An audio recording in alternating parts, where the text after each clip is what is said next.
Alors bonjour à tous et à toutes, je suis Étienne Belin, je suis enseignant-chercheur à l'Université d'Angers au département de physique de l'UFR Sciences. Et aujourd'hui je vais vous présenter l'offre de formation en physique ici à Angers. Et plus spécifiquement le master de physique. Alors en termes de structure pour la formation et puis de modalité de recrutement, le master c'est un master classique, c'est un master qui se déroule sur 2 années, une année de M1 et une année de M2, avec une année de M1 finalement assez généraliste qui présente un certain nombre de concepts de base qui sont ensuite approfondis en M2 en se spécialisant autour des disciplines que sont la photonique, le signal et l'imagerie. Je reviendrai un petit peu plus tard dans la présentation sur le contenu de ces disciplines, sur le contenu de ces enseignements dans ces 2 années de master. Alors pour intégrer notre master, il faut être titulaire d'une licence de sciences physiques. Ici à l'Université d'Angers, il y a 4 licences de sciences physiques et chimiques. Et ce sont principalement les étudiants issus de la licence physique et application, PA, et puis aussi un peu d'étudiants issus de la licence physique-chimie, PC, qui alimentent notre master.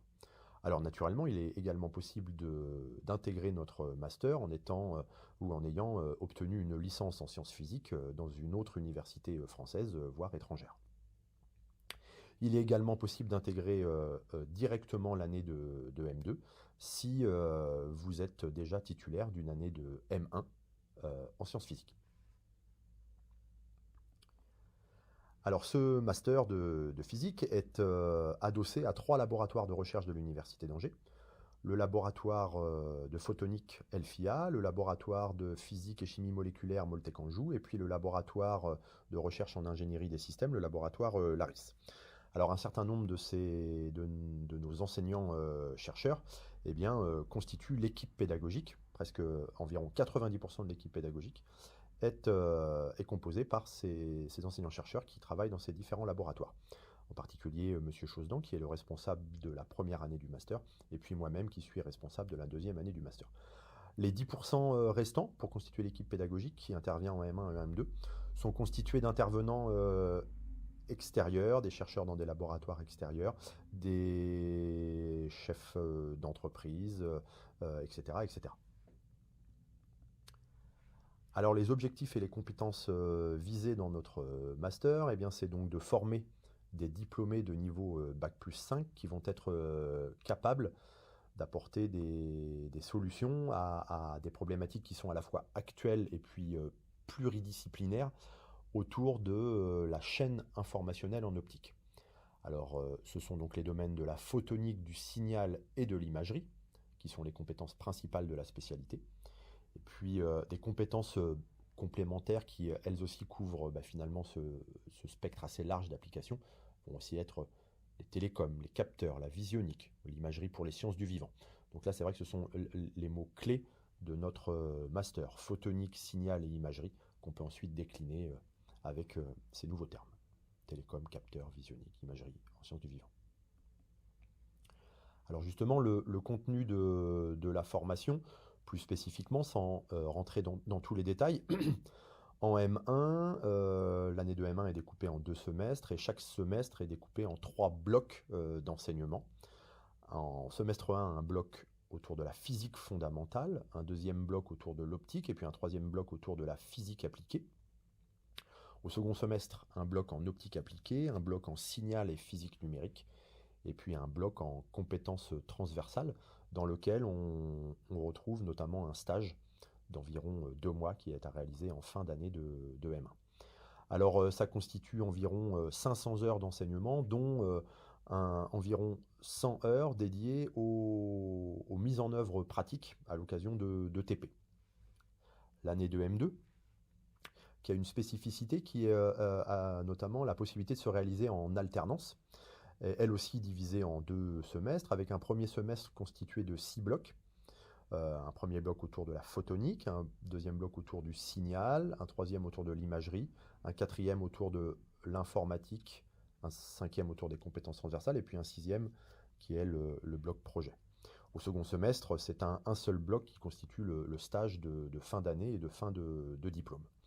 Alors que ce soit en formation initiale ou en formation par alternance, le calendrier est aménagé de manière à ce que le premier semestre, notamment pour les alternants, pour qu'ils puissent passer approximativement 2 mois et demi en entreprise à l'occasion du premier semestre, et puis le second semestre, ils passent au moins 6 mois en entreprise. Pour les étudiants en formation initiale, ces 2 mois et demi en entreprise au premier semestre constituent la durée du projet, et puis les 6 mois au second semestre constituent la durée du stage.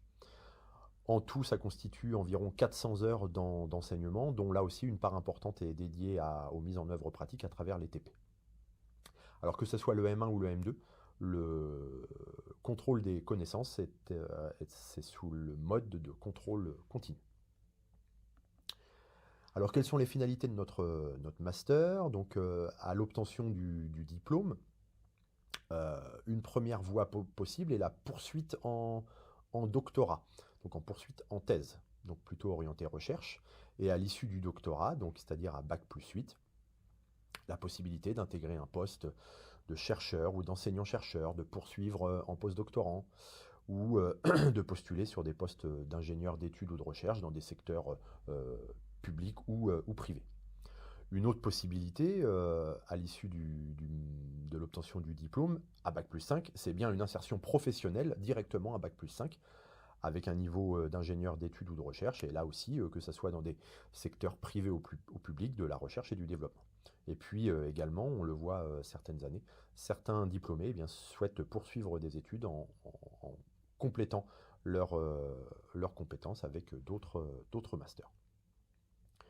Alors justement, quel est le taux de réussite à l'obtention du diplôme? Eh bien donc, c'est un master qui existe depuis 20 ans, sous différentes formes, mais qui existe depuis 20 ans. Et donc, statistiquement, eh bien, c'est 85% des étudiants qui obtiennent le diplôme à l'issue du M2. Alors avec aussi un taux d'insertion post-diplôme qui est très intéressant. En particulier, donc ça c'est une enquête qui est menée tous les ans, et donc là on a recensé sur les 10 dernières années, donc ça correspond à environ 100 étudiants. Et donc un an après l'obtention du diplôme, on a environ 60% de réponses à notre enquête, et donc sur ces 60 étudiants répondants, eh bien, on voit que la moitié a poursuivi en thèse de doctorat, 36% a directement rentré dans le monde du travail en tant qu'ingénieur, et puis quelques pourcents restants se sont orientés vers d'autres masters ou alors n'ont pas communiqué d'informations. Alors justement, cette répartition cette poursuite vers le monde de la recherche ou directement une insertion à Bac+5, on la retrouve notamment avec l'ancrage avec nos partenaires, que ce soit en termes de recherche ou académique, ou alors avec nos partenaires plutôt professionnels et industriels. Donc il est vrai que d'un point de vue recherche ou académique, nos laboratoires d'appui de la formation, comme le LARIS, le LFIA ou le Moltec Anjou, dont je parlais en introduction, sont des laboratoires qui peuvent proposer effectivement des poursuites en thèse de doctorat. Mais pas seulement, également le CHU, notamment le CHU d'Angers, des laboratoires nationaux comme les laboratoires INRAE, ou des laboratoires universitaires comme Lille, Strasbourg ou Marseille, qui, depuis l'existence de ce master, donc je disais environ 20 ans, eh bien, chaque année propose non seulement des stages, mais aussi des possibilités de poursuite, notamment en thèse. Et puis pour une insertion à Bac+5, donc dans une insertion professionnelle à Bac+5, auprès d'industriels, on a un certain nombre de partenaires fidèles et constants depuis 20 ans, qui touchent aux différents domaines, des télécoms, des capteurs, d'applications en imagerie pour le végétal ou en imagerie pour le médical. Donc là, j'ai recensé un certain nombre de nos partenaires industriels qui historiquement donc, prennent des étudiants en stage, mais aussi et surtout recrutent un certain nombre de nos diplômés.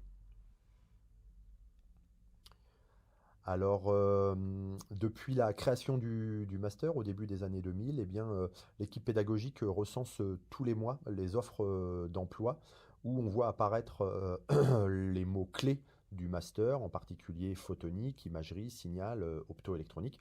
Donc on s'intéresse notamment à la source de l'association pour l'emploi des cadres, l'APEC.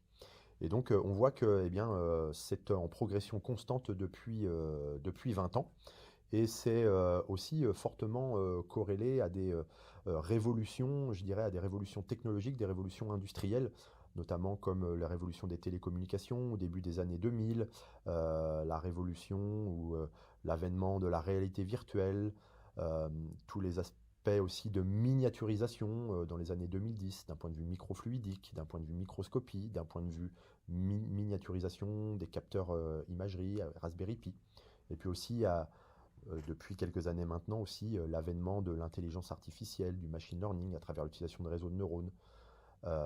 Et puis on prévoit aussi une révolution, ou en tout cas des choses très importantes d'un point de vue d'un point de vue informatique quantique. Et donc on voit que le master et puis les disciplines et les enseignements qui y sont proposés eh bien, répondent à ces révolutions, à ces attentes qui sont génératrices d'offres d'emploi.